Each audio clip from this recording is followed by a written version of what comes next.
Vou... Olá, gente, boa noite. Eu tô gravando à noite porque realmente eu perdi o sono, né? Hoje é 30, amanhã é 31.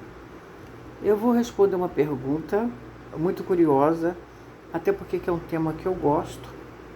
Eu não vivo publicando isso no canal, porque lá é mais canal da astrologia. Tô pensando até colocar um canal à parte para falar sobre isso, porque é um tema inteligente, é um tema culto, o qual eu amo e gosto. Então, mas como a pessoa me fez essa pergunta, ele me perguntou assim: Ângela, os OVNIs, os aparecimentos de OVNIs, tem relação com a guerra? Porque parece que apareceu um OVNI próximo à guerra da Ucrânia. Aqui no Brasil tem aparecido, em outros lugares tem bastante relato de OVNIs, né? Então ele me perguntou se havia uma preocupação do OVNIs cuidar do planeta, ou estaria preocupado com a guerra nuclear, qual o interesse que eles têm aqui, e se eles estavam aqui para ajudar a humanidade. Bem, vou tentar responder dentro da espiritualidade, do qual eu não chamo de mentor, tá?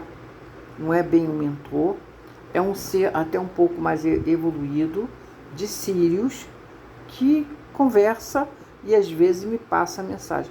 É o tempo que eu quero? Não. Ok? É um tempo que há uma disponibilidade quando há acesso. Então, esses seres sirianos, eles é como se fosse uma porta aqui do lado, eles têm contato, mas é um mundo, vamos dizer, holográfico, para vocês entenderem, outra dimensão. Acho que ficaria melhor falar de outra dimensão, é mais entendível. Então, perguntando assim, eles estão preocupados com a segurança humana? Eu, ao meu entender, se fosse os sirianos, eu diria até que sim. Mas os jovens que estão rodando por aqui, eu não acredito que são deles. E sim dos Anunnakis, que já estão aqui. Que alguns deles continuam aqui porque eles tiveram um filho com algumas terrenas. E eles continuam aqui, tá? Alguns deles têm DNA. Tem DNA Anunnaki, Nefilins, e tem. Então, esse conceito deles estar aparecendo aqui, de certa forma é preocupante, por quê? Porque os Anunnakis, eles não têm o que nós temos, que é sentimentos, tá bom? Nós ainda, alguns, né, vou dizer assim, né? Vamos botar que 80% da humanidade consegue sofrer com a dor da fome, com a crueldade, com a guerra, com o desamparo. A gente consegue sentir isso, né? Nem todo mundo está anestesiado. 30% da humanidade, sim. Mas vamos botar que 70% tem sensibilidade. Quem lembra de vocês, para eu ir explicar isso aqui, quem lembra de vocês que houve uma época que parecia vacas mortas, com buraco aqui, porcos, carneiros, boi, né? E com corte com uma precisão incrível, né? E houve incidência no México, no Brasil. Agora tem que dar uma parada. Uma vaca, gente, tem muito sangue. Fazia um exame da vaca, a vaca não tinha sangue nenhum. Porcos. Tinha gente com criadoras de porcos e era assim, 4 porcos, 20 porcos, tudo seco. Então, o que eu quero dizer assim, os Anunnakis, para fazer uma experiência, ele não vem aqui, tira um pedacinho assim, uma pelezinha, e vai lá, faz o exame e deixa o animal vivo, o ser humano vivo. Não. E se ele precisar de cortar esse pedacinho, ele vai matar inteiro para fazer. Assim, são os Anunnakis, os Nefilins. A Bíblia, no capítulo 6, versículo 6, fala dos Nefilins. O livro de Enoque fala dos vigilantes e dos viajantes. Existe uma diferença. Foi daí que veio o termo, não foi daí que veio necessariamente o nome anjo. O anjo surgiu mais ou menos, foi quando Daniel estava na cova do leão que surgiu aquela conversa dos anjos. Então, a palavra era viajante, os vigilantes, né? Que tem toda uma volta. O Enoque, de fato, morou lá em cima, foi para lá, como Elias, enfim. E o corpo de Moisés também foi arrebatado. Mas eu quero ressaltar aqui para a pergunta que a pessoa me perguntou. Se eles estão preocupados com a segurança do planeta Terra, eles já tiveram muito interesse aqui na Terra pelos recursos da Terra, que era o ouro. O ouro da Terra foi muito levado daqui, tá? Eu tenho que pegar o tempo para poder passar tudo direitinho para vocês, como foram a época. Eles chegaram aqui em 50, quando eles, até a Lalu chegar aqui. A Lalu é o chefe do demônio, como diz aqui, é o diabo, né? A Lalu tem uma história por que ele foi excluído, porque que ele achou esse circuito, que era, eles tentaram muitas vezes passar aqui pro nosso circuito, mas nunca conseguiram. A Lalu foi o único que conseguiu, porque ele foi expulso. Ele ficava em Nibiru e seria morto. Mas como ele tinha usurpado o governo, o reino, né? Engraçado, né? A história veio para cá também. Ele tinha usurpado, roubou, digamos assim. Embora ele, por direito, ele seria rei. Mas, enfim, ele era filho de uma concubina, que aqui também veio esse termo concubina, né?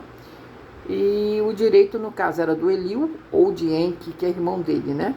E o Enki casou com a irmã, e a Lalu casou com a irmã de Enki, que é o Ea, que é todo Ea, né? Sistema organizacional de ciências, transdimensional, né? A ciência que Enki traz. Mas isso é papo para outro vídeo. Então, respondendo essa pergunta, como a gente tem mais coisas negativas, como a gente ainda tem aqui Marduk, a gente tem a geração de Marduk aqui, que é o Deus Sol, que é o Hathor do Egito, tá bom? Andou de vermelho, o exército romano.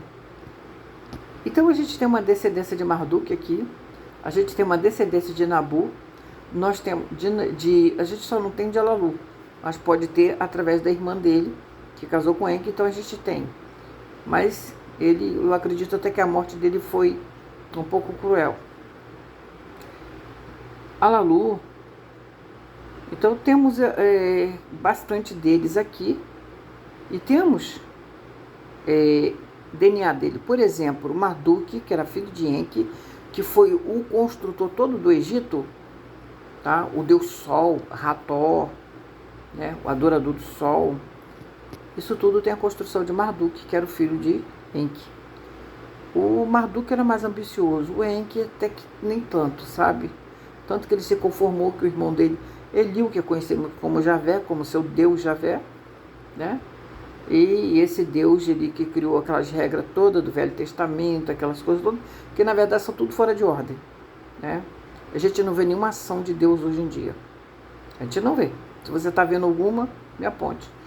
E ele, baseado nessa pergunta, que eu não quero desviar, porque é muito conhecimento, e às vezes a minha cachola é muito cheia de informação, eu respondendo a tua pergunta, eu diria que a preocupação deles, que se houver uma guerra nuclear, isso não vai afetar só a Terra, isso vai para o ar.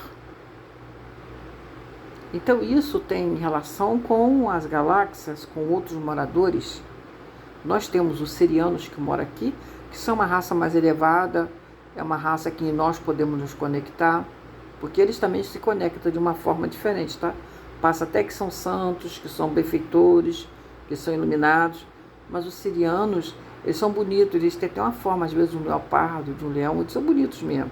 Assim, se você ver o filme Avatar, os sirianos, ele tem uma forma meio que parecida com o do Avatar. Só que nem tanto, porque o Avatar foi mais sofisticado, mas coloca-se um corpo. Se você vê no Egito, tem uma mulher, né, que eu esqueci o nome agora, que é um pouco difícil de se falar, ela tem um rosto de um leopardo, de uma leoa, né? Então, esses deuses, ela veio já dos sirianos. Então, eles são uma raça mais aplausível, mais sensível, com mais conhecimento, que tem relação com Brahma. Só para vocês aqui entender, Brahma, Shiva, tá? E Alá é a mesma pessoa. E Javé é a mesma pessoa, tá? Não se iluda que Javé é uma coisa, Shiva é outra, é Brahma um e Alá é outro. É todo o mesmo Deus, todo trabalhando para que ele consiga se manter. E isso tem muito mais profundidade que eu não vou passar para não ferir a sua fé. Mas, enfim, eu não diria que ele está preocupado com isso. Ele pode estar fiscalizando até onde o homem pode explodir, porque isso vai contra ainda alguns projetos que ele tem. porque a última passagem dele foi mais ou menos quando Cristo veio. Antes de Cristo foi em 2.400 anos atrás, quando o planeta Nibiru passou por aqui.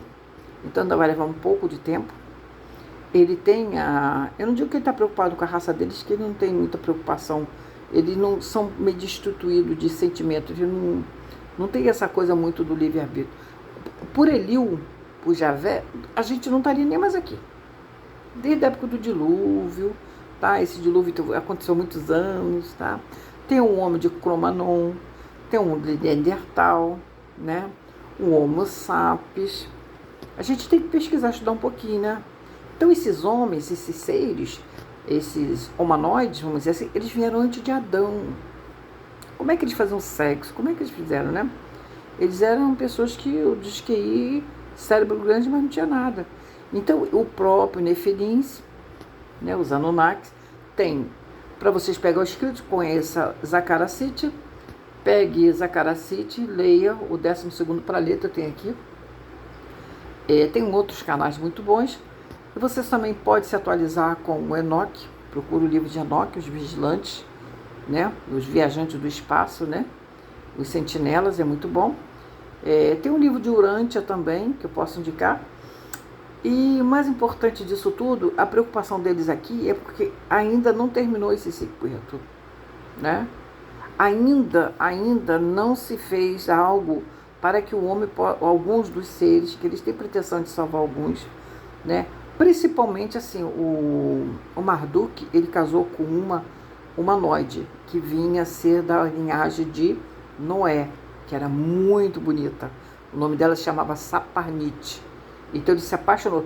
Era proibido o casamento de nefilins com humanos, né? Como a Bíblia diz que o homem achou interesse, não, de fato, achou certo.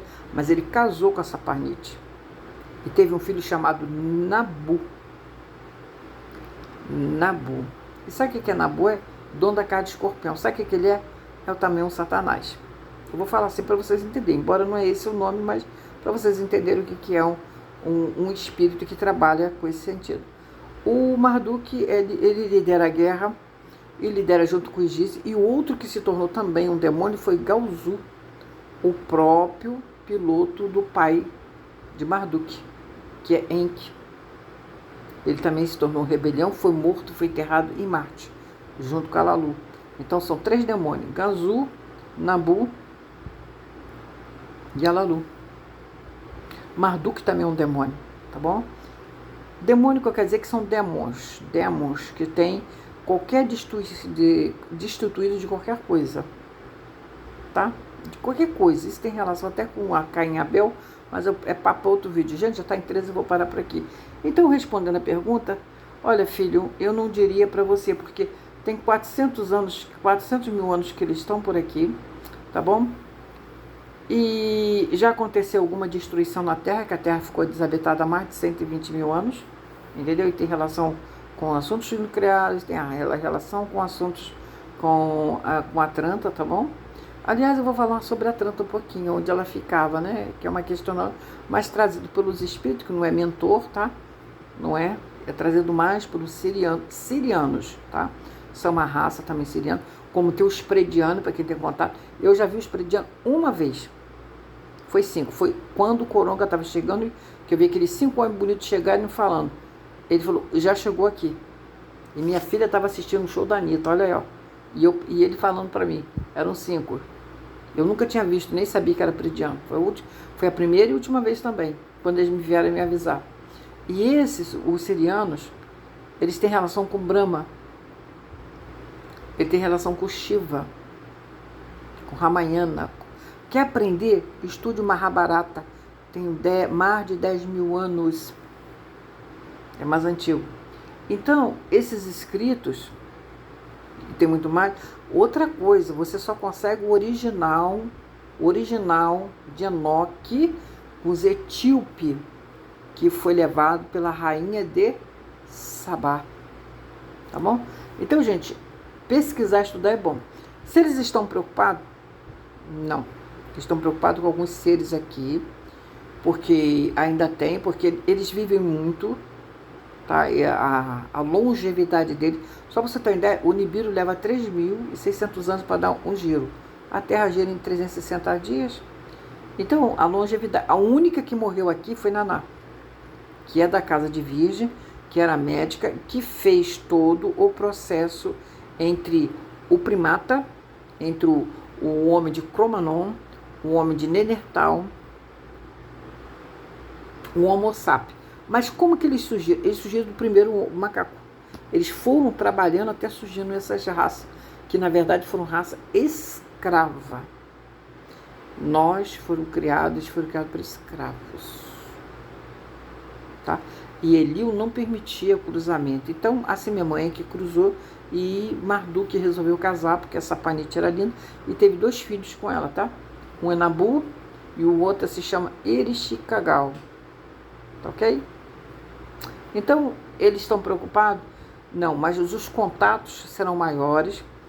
Eles, de alguma forma, eles têm as pessoas deles aqui. Eles sabem quem é, porque é por genética. É genética, como Adão e Eva foi feito, foi por genética. Mutação genética, foram inseminados. Isso nos livros tem, nas tábuas de Gilgamesh. Gilgamesh, coitado, não vou contar a historinha dele, que ele viveu entre os 2 mundos, né? Ele, até um pouco, quem pegou um pouco isso também foi Alexandre o Grande, tá? Então toda a história do Egito, tudo isso tem relação com isso. Então, como eu já estou saindo um pouco da linha, eles estão preocupados em salvar, eles estão preocupados como isso vai afetar os outros seres lá. Não com nós aqui. Tá? Com nós aqui não. Mas a gente tem que entender uma coisa. Eles não intervêm porque eles sabem que isso é obra dos Izigi. Os Izigi foram moradores escravos de um outro planeta que eu vou resumir aqui. E eles foram escravos em Marte. E Gaozu foi o chefe dessa rebelião, que é um chamado de Demo. Vou chamar de Demo, né? E Nabu trabalha para Marduk e faz o que ele quer. Então, a gente está numa era em que Eliu já saiu fora. Eliu, esse da Bíblia, Javé, que as pessoas, esse está fora. Agora, quem está vindo é Enki, e que no caso, toda essa geração, ela tem relação com Jesus. Isso aqui, gente, os avistamentos serão maiores, com certeza, já foi dito por eles, tá? Só que a gente não pode esperar deles sentimentos, tá? Olhou para uma mulher, gostou, se for o caso, ele vai transar, estupra realmente, acontece essas coisas. Os exígios são mais agressivos, sexualmente mais agressivos. Nós viemos também de uma raça que aqui tem junto com a gente chamado reptilianos, que são muito mais desafiadores. Tem os exígios, reptilianos e eles. Mas os Anunnaki, eles são mais refinados. Eles estão mais dentro do poder, eles estão mais dentro das armas, eles estão mais dentro do governo. Eles lideram esse tipo de ordem dentro do governo, tá? Conhecer, talvez você conheça um pouco pelos olhos, mas eles têm uma habilidade, eles são inteligentes, eles são intelectuais, tá? Já o que eu acho assim que tem uma certa debilidade já ficou para trás, e eu não vou citar o nome para não ofender a religião de ninguém, tá bom? Mas a preocupação aqui dos OVNIs, deles está aparecendo, a preocupação é que isso possa atingir as esferas deles. As esferas deles e as outras que existem aqui do lado. Isso sim, entendeu? É essa parte. Quando a coisa estiver pronta, que o homem puder começar já a colonizar e ir, essa preocupação diminui. Mas aí é que está, né? Eles continuam, porque nós temos DNA de Anunnaki, de Nefilins, querendo ou não. Nós temos não sei quantos bilhões, acho que é 36 milhões e alguma coisa de DNA, gente. E eu tenho que parar, já está em 20 minutos, Deus me livre. O vídeo está enorme. Tá bom, gente? Então, deixa eu ver o que mais posso passar. Tem teste, já teve teste. Eu quero acrescentar isso aqui que é muito interessante. Se você quiser pesquisar, que eu anotei, Bob Dean. Bob Dean trabalhou na NASA, tá? Depois de aposentado, ele falou da existência dos Nefilins. Ele falou, é um homem de grande patente na NASA, ele não tem porquê botar o nome dele no chão, na lama e mentir. E não é só ele, outros também. Então, o Bob Dean, você viu, o nome dele é Bob Dean, tá? Ele fala sobre isso, sobre os Anunnaki, sobre as construções de naves. E os Estados Unidos criou um avião, que é uma nave, que é uma coisa linda, né? Então, eles mostraram que lá são tecnologia extraterrena, vou falar assim, né? Então, os nefilins, eles estão aí, né? Eu botei aqui de 66, mas eu não sei nem o que é. Então, o que mais posso dizer assim? Você pesquise sobre o que Bob Jean fala. Ele já falou isso em público sobre os nefilins e sobre os ET, o que as pessoas chamam de ET, né? Tá bom? Eu por aqui encerro, tem 20 minutos. Eu espero que vocês gostem desse vídeo. Eu já pensei em criar outro canal para falar sobre isso, porque o meu é de astrologia, e muita pessoa que vai para lá, às vezes não entende nada. E eu gosto de falar coisas que tem base, que tem conteúdo, ok?